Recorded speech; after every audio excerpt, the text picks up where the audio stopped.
Olá, meus queridos. É, Quero apresentar para vocês a minha Bíblia, certo? A minha Bíblia.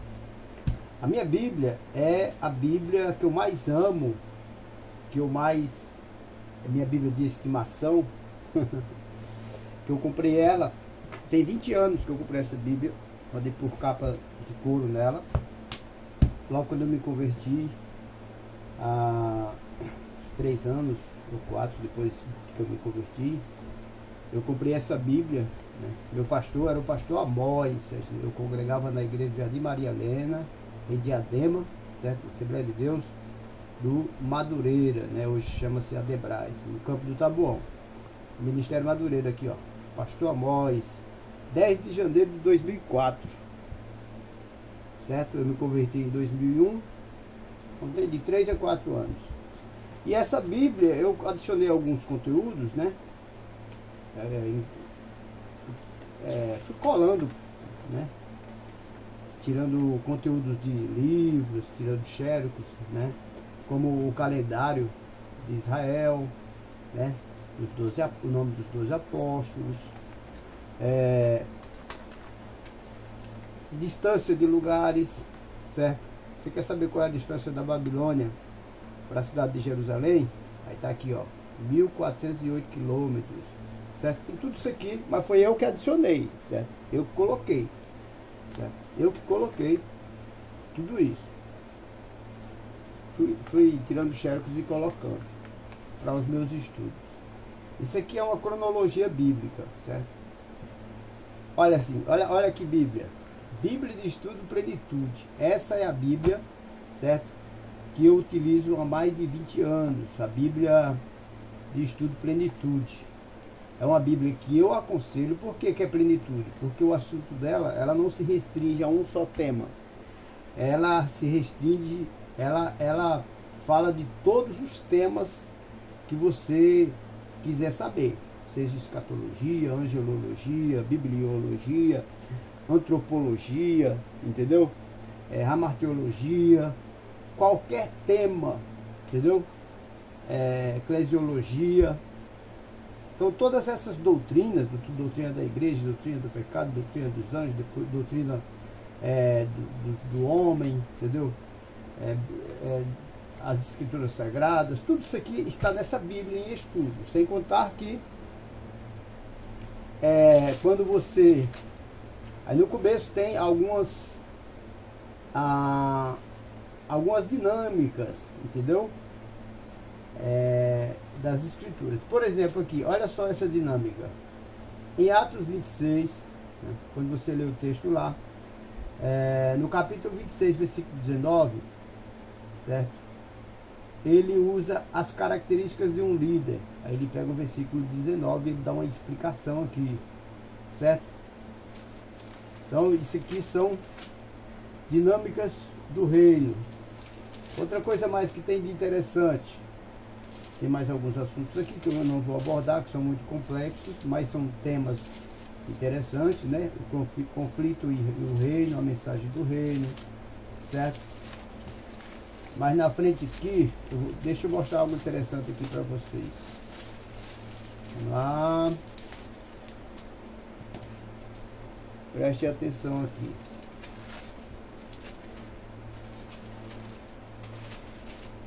Ó, palavra-chave. Você vai lá no capítulo 7, certo? Deixa eu ver. Esse livro aqui, deixa eu ver, que fala a incredulidade dos irmãos de Jesus. Capítulo 7. Aqui não fala o livro, mas com certeza é nos evangelhos. Ou em Mateus, ou Marcos, ou Lucas, né? Fala que é no capítulo 7.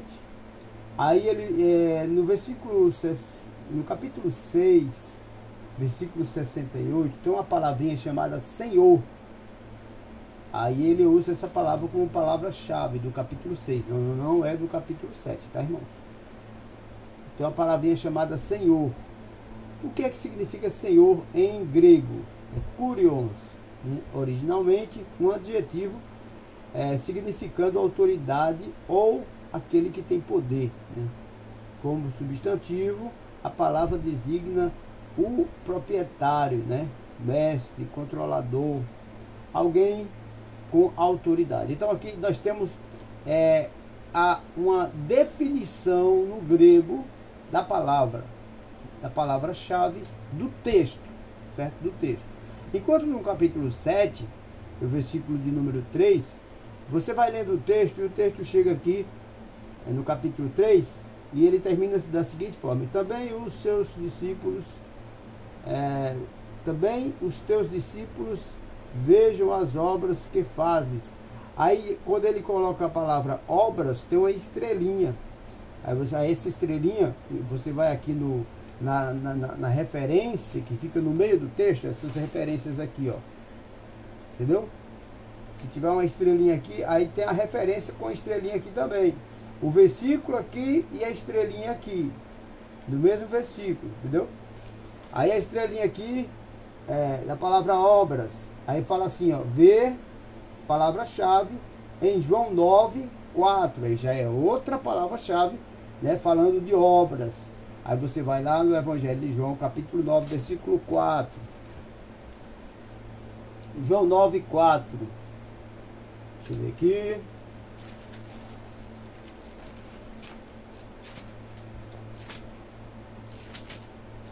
João 9, capítulo 4. Aqui, ó. Versículo 4. Convém que eu faça as obras. Olha a palavra obra aqui novamente. Só que é aqui que está a definição da palavra obra. Aqui embaixo, palavra-chave, obra.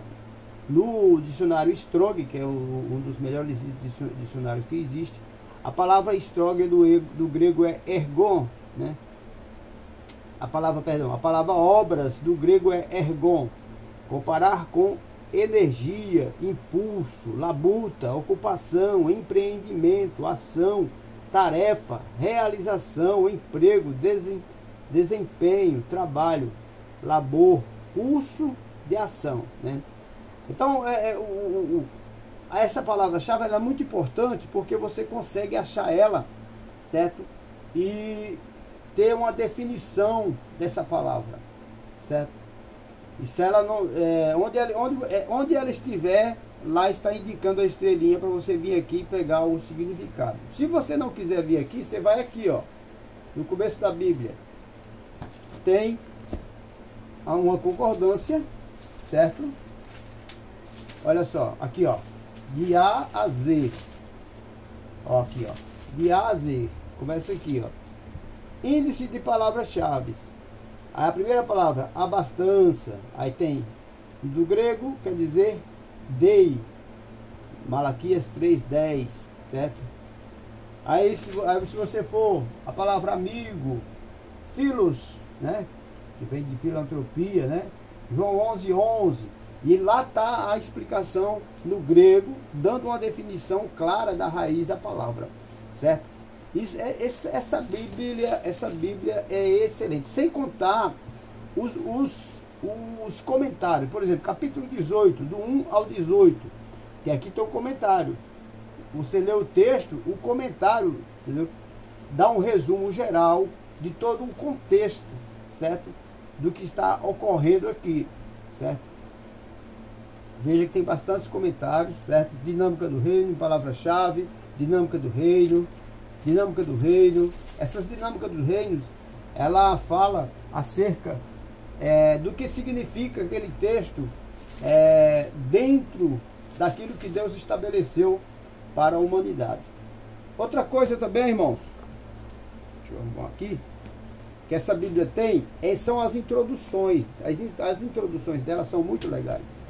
Você abre, por exemplo, Mateus, né? Mateus aqui, ó. Você abre em Mateus, tem uma introdução do livro de Mateus, certo? O autor, a data, o propósito, o conteúdo, a aplicação pessoal, Cristo revelado em Mateus, o Espírito Santo em ação, certo? E aí você começa, quando você lê esse texto aqui, você começa a ler Mateus, você já tem assim uma noção geral de todo o livro. E são todos os livros que têm essa introdução. Sem contar que, por exemplo, ó, primeiro, lá em Mateus eu esqueci de falar, mas tem isso aqui, essa parte aqui, ó, que fala o autor, a data que o livro foi escrito, por exemplo, no caso aqui é 1 Coríntios, capítulo 1 Coríntios, né? Data 56 depois de Cristo. Tema: solução de problemas doutrinários e práticas da igreja e o crescimento de uma igreja em Cristo. Palavra-chave: a cruz, pecados sexuais, dons espirituais, amor e ressurreição. Aqui já fala, define as palavras-chave que estão destacadas dentro desse livro, certo? Deixa eu tirar essas folhas aqui que eu coloco, são esboços. Deixa eu colocar aqui. Essa Bíblia é demais, extraordinária. Na questão geográfica, temos aqui os mapas, certo? Os mapas. E aí você quer saber, por exemplo, onde fica o Egito? Aí aqui tem, ó, 1D. Você vai na primeiro 1, quer dizer, o primeiro mapa aqui, ó. Letra D, aí você vem letra D, aí você vai na linha reta aqui, ó. 1D. Deixa eu ver. Egito, aqui, ó. Olha o Egito aqui, ó. Certo? Aí aqui nós temos o Mar Vermelho, a Palestina e por aí vai. Então você fica fácil de você achar as cidades, as localidades através desse gráfico, desse índice de mapas. Sem contar que nós temos também uma concordância bíblica bem extensa, viu? Qualquer palavra que você procurar aqui, ó, entendeu? Você esqueceu do versículo, você diz, oh, rapaz, a palavra é, como é que eu posso dizer? Aí você lembra da palavra, mas você não sabe onde está o versículo, certo? Longânimo, onde é que está? Aí você vai lá na letra L, né? Aí tem lá, né? Se existem 10 palavras longânimas na Bíblia, está lá as 10 palavras, certo? E você vai achar a palavra longânimo e o versículo, pelo versículo você vai entender qual foi o versículo que você queria, entendeu? Então é assim que serve. É certo que essa concordância bíblica, ela não é tão extensa assim como eu falei. Se tiver 10 palavras, né? Não é tão extensa. Ela pega os versículos principais. É uma concordância bíblica extensa mesmo, ela tem que ser igual essa aqui, ó. Não sei se a câmera está pegando, que é a Joshua, que pega todas as palavras da Bíblia, certo? Então essa Bíblia aqui, ela é excelente. Sem contar que no final, deixa eu ver se tem mais alguma coisa. Acho que não. Tem aqui, quer ver? Ó, o Espírito Santo e a restauração. Explicações para você estudar, né? São textos para você estudar e montar esboços para estudos bíblicos, certo? Olha só, quantos textos. Aqui ali era sobre o Espírito Santo. Aqui é sobre a questão do fim dos tempos, né? E por aí vai, certo? Respostas espirituais para questões difíceis, e aí está tudo aqui. Essa é uma das Bíblias, uma das melhores Bíblias que eu conheço, né? E tenho ela aqui como a minha Bíblia de estimação. Para onde eu vou, levo ela, e já estou acostumado a achar os versículos e tudo mais. É uma bênção, tá bom? Que Deus abençoe. Obrigado aí pela atenção, tá? E fiquem todos na paz do Senhor Jesus. Um abraço.